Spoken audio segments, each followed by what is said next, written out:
श्री कृष्णा, राधे राधे। कैसे हैं आप सभी? उम्मीद करते हूँ सभी बढ़िया होंगे। आज के वीडियो में आप सभी का स्वागत है।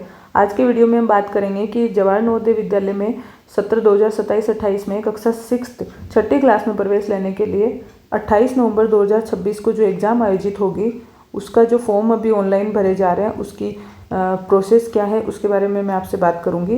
इस एग्ज़ाम के लिए फॉर्म जो भरने की अभी फॉर्म चल रहे हैं और इनको फॉर्म भरने की लास्ट डेट है वो 31 जुलाई 2026 है। ये यहाँ पे ये चल भी रहा है, एक लाइन चल रही है, the last date of submit online application is 31 July 2026। तो इसके लिए हमें बच्चों का फॉर्म कैसे भरना है इसके बारे में आपसे बात करूँगी। तो सबसे पहले हमें इसमें ये जो click here for registration for class 6 JNVST इस पर हमें क्लिक करना है। नवोदय विद्यालय की जो वेबसाइट है उसको खोलने के बाद हमें इस पर क्लिक करना है। इस पर क्लिक करने के बाद हमारे सामने ये अनिवार्य पात्रता की घोषणा है, तो कुछ शर्तें आएंगी कि अभ्यर्थी ने पिछले वर्ष किसी इसमें भाग नहीं लिया है। दूसरा है 5वीं क्लास में वो विधिवत 31 जुलाई से पहले चौथी क्लास से पढ़ के इसमें प्रवेशित हुआ है और अभ्यर्थी केवल अपने निवास जिले के लिए ही आवेदन कर रहा है। उसके बाद है अभ्यर्थी भारत का नागरिक है और इसको इन्होंने वैवरणिका को पूरी तरह से पढ़ लिया है। नीचे ये आधार नंबर के लिए बताया कि मेरे पास या तो एक वैध आधार नंबर है या किसी सक्षम सरकारी प्राधिकारी द्वारा जारी किया गया माता पिता का वैध निवास प्रमाण पत्र जारी किया गया। यहाँ पे एक दे रखा है कि एक अभ्यर्थी को केवल एक बार JNVST के लिए आवेदन करने की अनुमति है। पंजीकरण डेटा के सत्यापन के दौरान यदि ये पाया जाता है कि अभ्यर्थी ने पिछले वर्षों में आवेदन किया और उपस्थित हुआ है तो अभ्यर्थी की उम्मीदवारी को खारिज कर दिया जाएगा।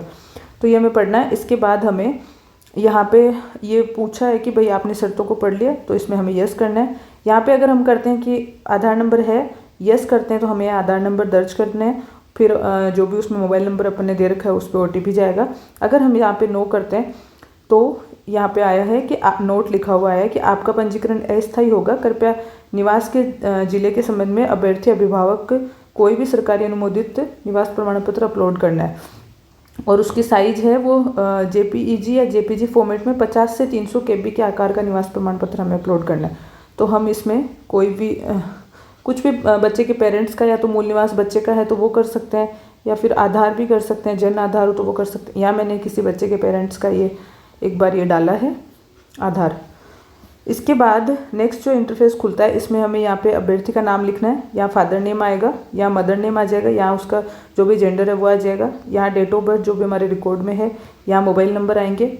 मेल ID हो तो ठीक है, अदरवाइज ये ऑप्शनल है।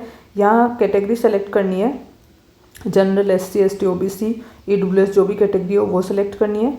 उसके बाद विकलांगता यदि हो तो इसमें हमें बतानी है, अदरवाइज नन करना है। और इसके बाद यहाँ फिर वो हम अगर यहाँ पे विकलांगता बताएंगे तो यहाँ हमें उसका <40% या < 40% ये हमें बताना है। उसके बाद यहाँ एड्रेस बच्चे का डालना है, यहाँ पिन कोड डालना है। फिर पिन कोड डालने के बाद यहाँ पे जो भी स्टेट है वो हमें सेलेक्ट करना है। अगर हम राजस्थान सेलेक्ट करते हैं, इसके बाद इसमें हमें डिस्ट्रिक्ट सेलेक्ट करना है, कोई भी डिस्ट्रिक्ट हमने सेलेक्ट किया। उसके बाद इसके जो भी ब्लॉक हैं उसमें से हमें ब्लॉक सेलेक्ट करना है। फिर लिखा हुआ है क्या आप NIOS 1 अप्रैल 2026 से 15 सितंबर 2026 के अभ्यर्थी हैं, तो इसमें नो करना है। और यहाँ पे जो ये NIOS है इसका मतलब है कि ये जो NIOS की फुल फॉर्म है ये है national institute of open schooling है। अगर इसमें हम यस चुनेंगे तो इसका मतलब है कि बच्चा NIOS के अंडर में पंजीकृत है। हमें इसमें नो ही चुनना है, इसका मतलब है कि बच्चा RBSE CBSE या स्टेट बोर्ड के किसी भी स्कूल में पढ़ रहा है, तो इसमें हमें नो सेलेक्ट करना है। उसके बाद है क्या कक्षा 5 की पढ़ाई का जिला और निवास का जिला एक ही है, तो इसमें हमें यस सेलेक्ट करना है, इसमें यस हो जाएगा। उसके बाद हम देखते हैं अभ्यर्थी का विवरण वही आ जाएगा, सेम ब्लॉक वगैरह सब आ जाएंगे, इसमें स्टेट डिस्ट्रिक्ट और ब्लॉक आ जाएगा। उसके बाद हमें एग्ज़ाम का माध्यम सेलेक्ट करना है, जो भी हमारा मीडियम है, मीडियम ऑफ एग्ज़ाम वो देन इसमें सेलेक्ट करना है। उसके बाद कक्षा 3rd 4th और 5th, इनमें 3rd 4th और 5th के स्कूल का नाम जहाँ बच्चा 3rd में पढ़ रहा था, रिकॉग्नाइज स्कूल है या अनरिकॉग्नाइज है, स्कूल की स्थिति, इसमें गांव में अगर बच्चा पढ़ रहा था रूरल आ जाएगा और अगर इसमें सिटी में पढ़ रहा था तो अर्बन आ जाएगा। और ये सब इसके प्रवेश लेने का वर्ष और माह इसमें आ जाएंगे। उसके बाद अभ्यर्थी माता पिता और अभिभावक के द्वारा शपथ पत्र। मैं अभ्यर्थी अभिभावक की प्रमाणित करता हूँ कि आवेदन पत्र में दी गई जानकारी मेरे अनुसार पूरी तरह सही है, और मैं समझता हूँ कि यदि दी गई जानकारी में से कोई जानकारी अगर गलत पाई जाती है तो मेरी उम्मीदवारी किसी भी चरण पर, यहाँ तक कि जवाहर नवोदय विद्यालय में प्रवेश लेने के बाद भी रद्द की जा सकती है। मैं ये भी प्रस्तुत करता हूँ कि भविष्य में उपयुक्त जानकारी में से किसी भी प्रकार के बदलाव का अनुरोध नहीं किया जाएगा। यदि मेरा चयन अस्थायी रूप से होता है तो मैं प्रवेश के समय सभी आवश्यक प्रमाण पत्र प्रस्तुत करूंगा। मैं आगे ये भी प्रमाणित करता हूँ कि यदि मैंने आवेदन पत्र में जाति या श्रेणी प्रमाण पत्र अपलोड नहीं किया तो नवोदय विद्यालय समिति के प्रवेश के नियम जो है उसमें अगर मैं एडमिशन लेता हूँ तो उस टाइम पे मैं जमा करा दूंगा। तो इसलिए ये जानकारी इसमें आप शपथ पत्र ले रहे हैं तो इसके लिए ज़रूरी है कि आप बच्चे का फॉर्म जो भी भर रहे हैं, ऊपर जितनी भी डिटेल्स भर रहे हैं, ये सारी हमें एकदम सही भरनी है। ये सब करने के बाद यहाँ पे बच्चे का फ़ोटो अपलोड किया जाएगा। फ़ोटो की साइज़ जो है वो 10 से 100 KB के बीच ही होगी। पासपोर्ट साइज़ के फ़ोटो JPG फॉर्मेट में ही अपलोड किया जा सकता है। यहाँ पे बच्चे के हस्ताक्षर साइन अपलोड करने, वो भी 10 से 100 KB के बीच ही होंगे।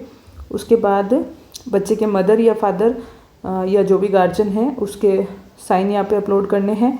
और यहाँ पे श्रेणी प्रमाण पत्र अपलोड करना है। ये अभी नेसेसरी नहीं है, इसके आगे स्टार नहीं लगा हुआ, मतलब ये ऑप्शनल है। अगर आपके पास ST SC OBC और EWS इनमें से कोई जाति प्रमाण पत्र बना हुआ है बच्चे का तो आप यहाँ अपलोड कर दो। अदरवाइज़ ये बाद में अगर आपका सिलेक्शन होता है तो उस टाइम पे हमें ये बनवा के और उस टाइम पे हमें ये जमा कराना होता है। और उसके बाद ये सेव एंड प्रीव्यू करना है, और कोई अगर गलती हो तो इसको एडिट करने का ऑप्शन भी है। इस फॉर्म को लास्ट डेट भरने की है वो 31 जुलाई 2026 है। इसलिए जो भी बच्चा एलिजिबल है उसके फटाफट से ये फॉर्म भरवा दें। स्कूल के बिहाफ पे भी हम भरवा सकते हैं और बच्चे के पेरेंट्स पे भरवा सकते हैं। हम उनको जो भी जानकारी है वो दे दें। इसके लिए एक चीज़ ज़रूरी चीज़ है कि बच्चे की जो डेट ऑफ बर्थ है वो 1 मई 2015 से 31 जुलाई 2017 के बीच की वो बच्चे की डेट ऑफ बर्थ होनी चाहिए। जिस बच्चे का जन्म इस डेट से इस डेट के बीच हुआ है उसी बच्चे का ये फॉर्म हम भर सकते हैं। तो एक बार हमें डेट ऑफ बर्थ भी चेक कर लेनी है फॉर्म भरने से पहले।